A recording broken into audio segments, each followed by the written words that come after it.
అంటే వారు ఎక్కడికి మీరు అక్కడికి వెళ్ళరా. అందుకే మన హిందూ సాంప్రదాయమే గొప్పది. భారతీయ హిందూ సాంస్కృతిక సాంప్రదాయాలు ఎన్నో దేశాలకు మార్గదర్శకం. మన సాంప్రదాయం తెలుసా? అవునరా, ఈ క్రైస్తవం అన్నది పరే దేశం మన మీద రుద్దింది, మనదే గొప్పది.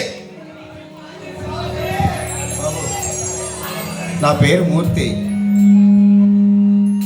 మీ మాటలు నేను దూరం నుంచి వింటున్నాను. మీతో కొద్దిసేపు మాట్లాడొచ్చు నాయన? సరే చెప్పండి, ఏం చెప్తారో.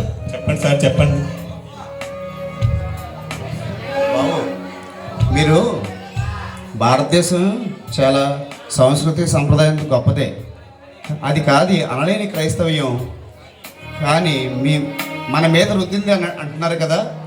మనం ఇప్పుడు వాడే ప్రతి వస్తువు, మన ఇంట్లో బల్బు, టీవీ దగ్గర నుండి మనం ఇప్పుడు వేసుకున్న బట్టలతో సహా ఇప్పుడు పరాయి దేశం నుంచి వచ్చినాయని ఆపేద్దామంటారా?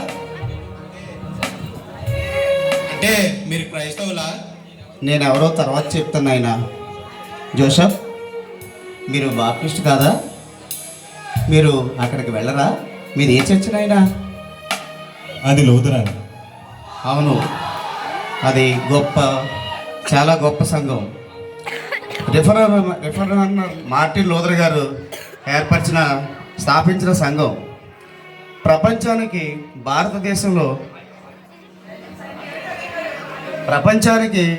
భారతదేశంలో బైబిల్ని మన చేతుల్లోకి తీసుకొచ్చిన మహానుభావుడు. మన భారతదేశంలో మన చేతుల్లోనికి బైబిల్ రావడానికి కారణం మీకు ఎవరో తెలుసా నాయన? బాప్టిస్ట్ మిషనరీ విలియం కేరీ గారు. ఆయన ప్రస్తుతం భారతదేశ సంస్కృతి సాంప్రదాయం చాలా గొప్పది. అదేమిటో వింటారా నాయన? చెప్పండి, చాలా ఆసక్తికరంగా ఉంది. అది 1793 సంవత్సరం